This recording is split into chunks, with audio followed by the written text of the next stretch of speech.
Kathie J. Hello, and welcome to the Kathie J Show, everybody. Hi, how are you today? I am your host, Kathie J.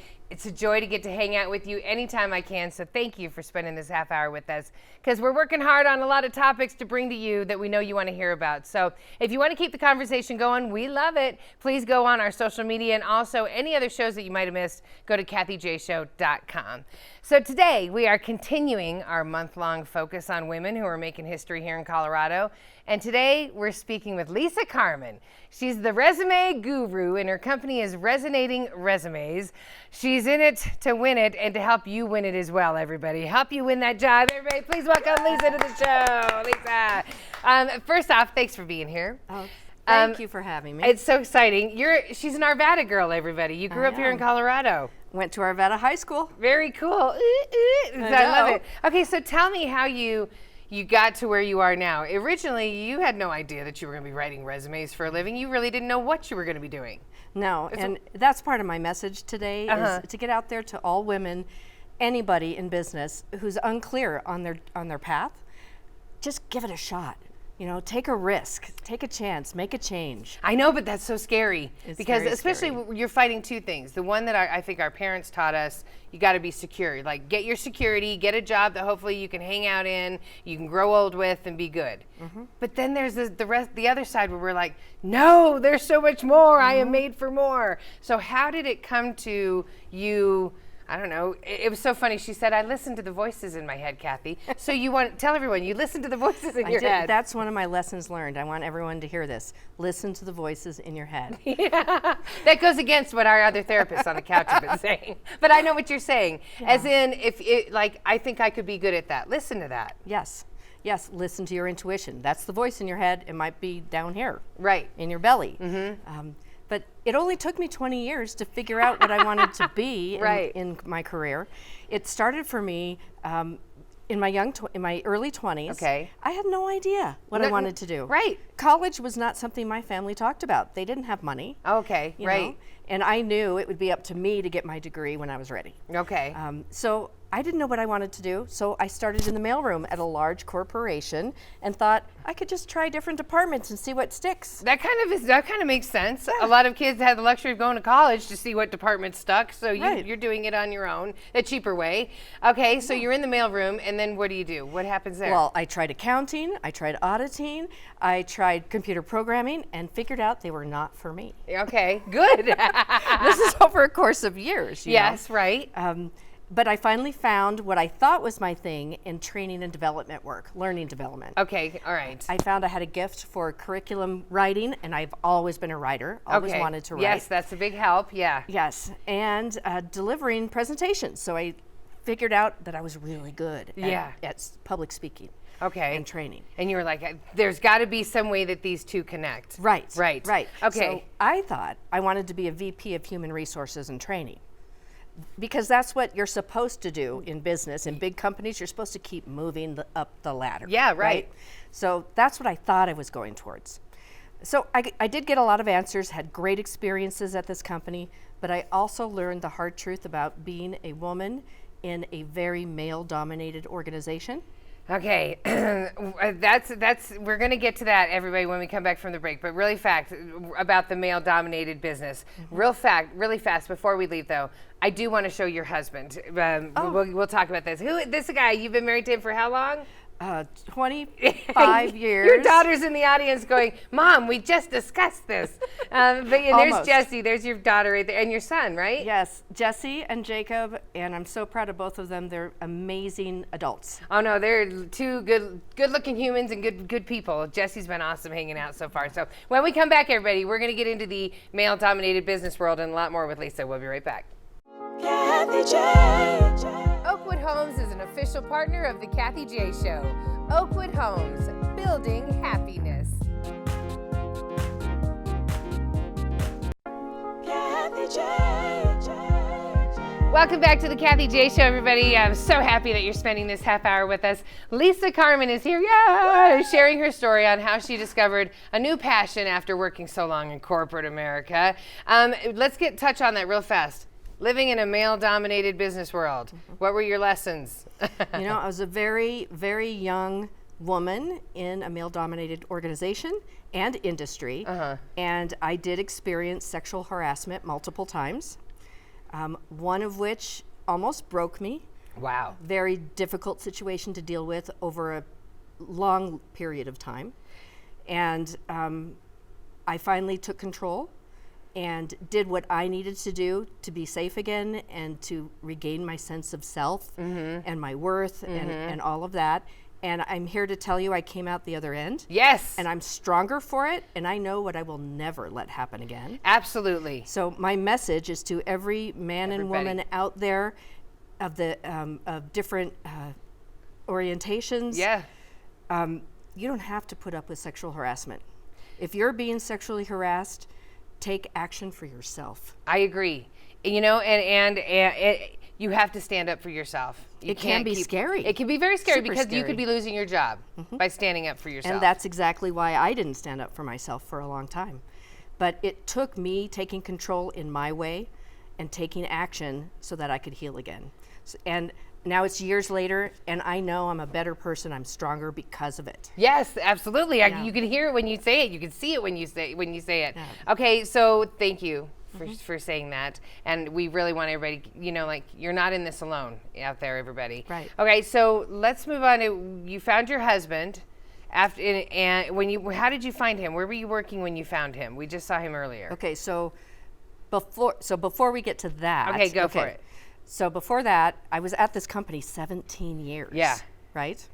And I had challenges, but I also had amazing growth. Yes. I had wonderful experiences, made wonderful friends and connections. Okay. And one of those experiences really changed my life. What was it? And I was in this company when it went through their first ever reorganization. We're talking years ago, before reorgs and restructuring were the norm for So this was companies. very scary. Super scary. 30-year people suddenly had to compete for their own roles because the company was basically cutting departments in half. Ay. Now, the part that changed my life was I was part of the special projects team that got to go around the entire company working with operations people, managers, directors, vice presidents, Yes. and teaching them how to interview, how to do resumes. That was my first foray that's into how that. Resonating Resumes came about. I 'Cause came back to this all these years It later. walked you right into what you were meant to do. That's crazy, But I helping s- all of them. Exactly. And that's what was fulfilling to me, was helping someone make progress and take control. These were people that were 50, 55 years old, had Yeah. been there 30 years, and just broke down and cried in interviews. You But- know, it right. was a really traumatic experience for everyone, but I've never learned more. And then I came back to it as my career later. Yes, Yeah.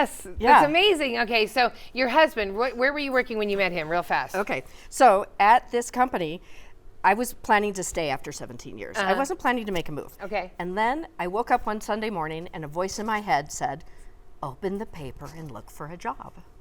Do I usually hear voices in my head? Yes. No. I'm kidding, go ahead. No. So you did, so you found. Not at that time. Right. So I opened the paper and my eye went to a training role that would have been the logical next step for me in my Right, career. right. And I thought, what the heck? I might as well apply to it. So I applied. Within a week, I had the job offer, and I almost said no because I figured, oh my gosh, I'm not ready. Okay. My entire universe is at this company. I know, and that's good and bad. That's where so many of us reach, Lisa, and we have to Yes. take a break because she's going to now tell you how to turn that into power in your resume. We'll be right back. Kathie J. Ramos Law is an official partner of the Kathie J Show. He's a medical doctor and a lawyer. Ramos Law, what makes us different makes us better. Kathie J. Welcome back to the Kathie J Show, everybody. So here we are. Thank you so much for being here. This is Lisa Carman, everybody. 20 years in corporate America. After that, her destiny in writing and resumes and linked profiles and all that, it just became a reality. But you know, it's all about the story that gets you there. And before we cut to commercial, you were saying how you met your husband. After the 17 years at the company, you said the voice said, look in the paper for a job. You saw something for training, you go there. What happens? I got the job, and within 2 weeks, people figured out I was single. I was in my 30s, never married. Okay. And started talking about this great guy. He's so funny. He's the best. He's smart, and he's cute. And his name is Bob Carman. Right. And I was like, no thanks. no. I'm done dating.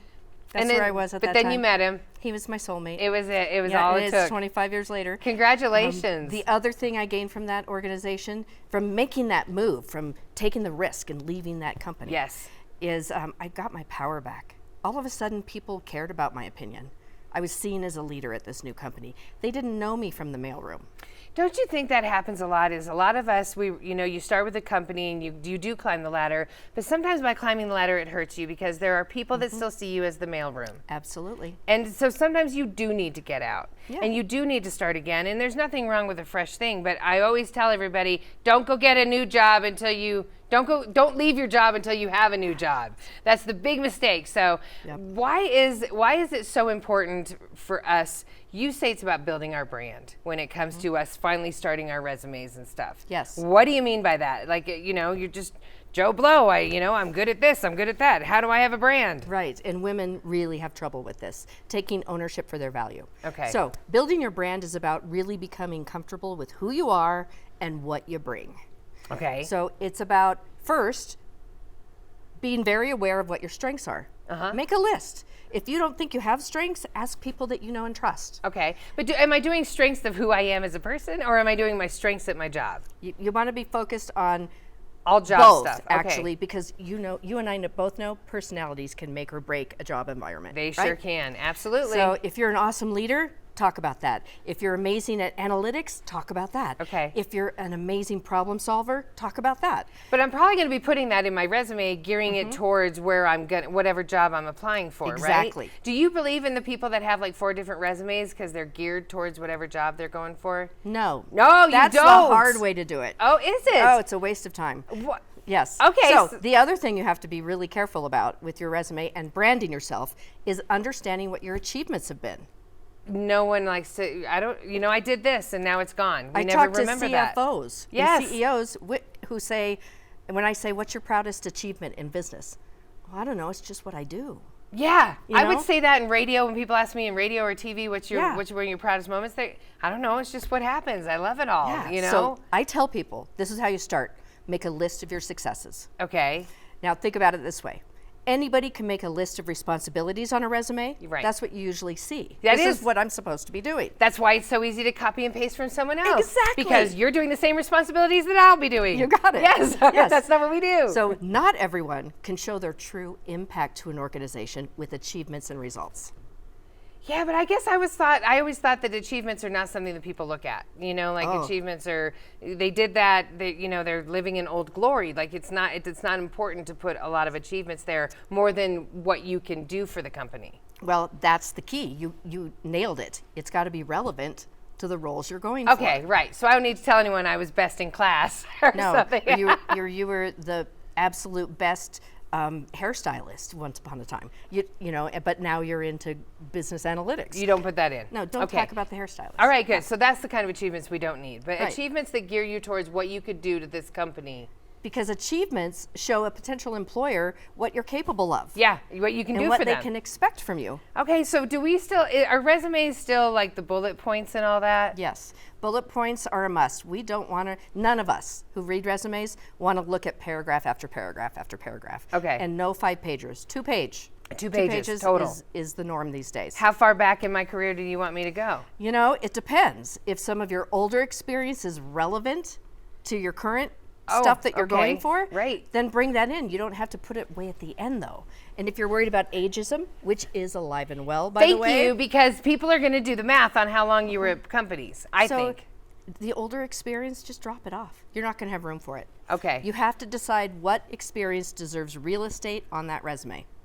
But then I would say I'd be gearing it towards whatever job I'm applying for. Right. So how do I still break it down to just the simplest, strongest points of who I am? First, identify 6 to 9 strengths Okay. and list them at the top. All right. Okay? Yes. You're also going to write a profile paragraph. Brief, like 300 to 500 words. Okay. What do I characters, say in that? Who excuse I me. am, what I like? What, Yes. This is who I am, and the person you can expect to just kick it in the work environment. Perfect. Okay. Profile. Okay. Very brief, 300 to 500 characters. Is that a for cover letter? That's just your profile paragraph Okay. on the resume. Okay. Strengths profile paragraph, and then your experience should be your timeline. You know, the company, your title, when you worked there, Okay. and then bullets of it that are your achievements. So Okay. the bullets are only achievements. So if anybody out there has resumes that only has bullets that are responsibilities, Yes. then go to each bullet and say, so what? Why should this matter to an organization? Should I add the results? Should I add an achievement? So just add why it mattered, what impact you truly had for that organization. Explain On the each- analytics of what you can do. Yes. Okay. Numbers are great, but if you don't have numbers, qualitative results matter too. Okay. Brilliant. Okay. Brilliant. And in this expanding job market, why is it important to change it like that? Because you're up against competition, it's very competitive out there right now, but Totally. it is a job seeker's market. It is. Yes, absolutely. And you're up against a lot of competition. So shine. Really be focused on what they care about Okay. in that job. Last question before I let you go. Headshot, yes or no? Absolutely. Absolutely. Yeah. Have you Okay. seen my headshot? Yes, it's On my fabulous. LinkedIn? All right, when we come back, everybody, what are the most common mistakes that people make on their resumes and their LinkedIn profiles? We're going to talk about LinkedIn. We'll be right back. Kathie J. The Colorado Lottery is an official partner of the Kathie J Show. Colorado Lottery, play on. Kathie J. Welcome back to the Kathie J Show, everybody. This is Lisa Carman. She's the resume guru and linked profile expert. She's been sharing some helpful tips with us about your resumes and what you need to do to, toot your own horn. So real fast, do's and don'ts when you're doing your resume. A big don't is don't do it when you're stressed out at the last minute. Don't. I mean, there's nothing tougher than writing your own resume. Mm-hmm. And when you consider the stress of being in job search and maybe panicked, Mm-hmm. do it. Be proactive. Yes. Get it done. Okay, and then earlier I was talking to you about having 4 different resumes depending on what job I'm applying for, and there might have been some miscommunication on how you cater your resume to a job description. Let me clarify. Thank you. Okay, so what you do is you have a master resume document. Okay. When I produce finals, it's a final copy, and that's in the file name. Right. You open up that master resume document, and you immediately save it as the name of the job description. Okay. Okay. Oh, okay. And you put the title of the job description right underneath your name and contact information. Okay. That's your first point of tailoring for Really? a job description. Okay, put the title under your name. Titles always have keywords. Yes. From the job descriptions. All right. And then only in the top half, this is my tip of the year. Top half of the resume, above professional experience, that's where you tailor the resume with keywords from the job description. Gotcha. So you plug and play keywords from the JD into the resume, top half, that's all you need. So when Lisa says I'm looking for a strong, hard worker, team player, I want to make sure those words go into my resume. That's right. Okay, that's perfect. All right, let's talk about LinkedIn. Okay. Okay, so it's the beast, man. It's huge. It's huge. Why is this so good for networking, and what are big mistakes people do on it? It is the tool of choice for companies looking for top talent. Why is it good for networking? Because you get this exponential exposure to people you would never have met otherwise. True, very true. 800 million people are members of LinkedIn. I've been fighting LinkedIn for a while, but now the Kathie J Show's on LinkedIn. But tell me the don'ts. You said don't put your resume on there, everybody. Well, you can you said. upload a copy of your resume. You Okay. can have the PDF of your resume, which is, I recommend that. What you don't want to do is copy and paste all the resume content into LinkedIn. Because when you're in interviews, your interviewers are going to be looking at both. Oh. So you want to have 2 different compelling reads. Okay. You know, that marry with one another, Uh-huh. but still say things in a different way that makes the reader want to keep reading. I it like makes that. the interviewer want to learn more about you. You have more room in LinkedIn to yes. bring in more personality, more of your leadership, your team stuff. She said that it's you're a lazy LinkedIner if you. If you copy and paste the resume into LinkedIn, you're a lazy LinkedIner, and you don't want to be a lazy LinkedIner. And right now, my profile is incomplete. That's a big no-no too, right? That's right. You want to look like you know what you're doing on LinkedIn, like Right. you're up with the latest times and trends. Oh, yeah. Every employer is going to look at your social media. Okay. And the first thing they go to is LinkedIn. Okay, very smart. Okay, so Lisa, thank you so much for being here today. Everybody, you can always connect with Lisa. Please do. Her website is resonatingresumes.net. Before I let you go, Lisa, final words that you'd like to leave with our audience.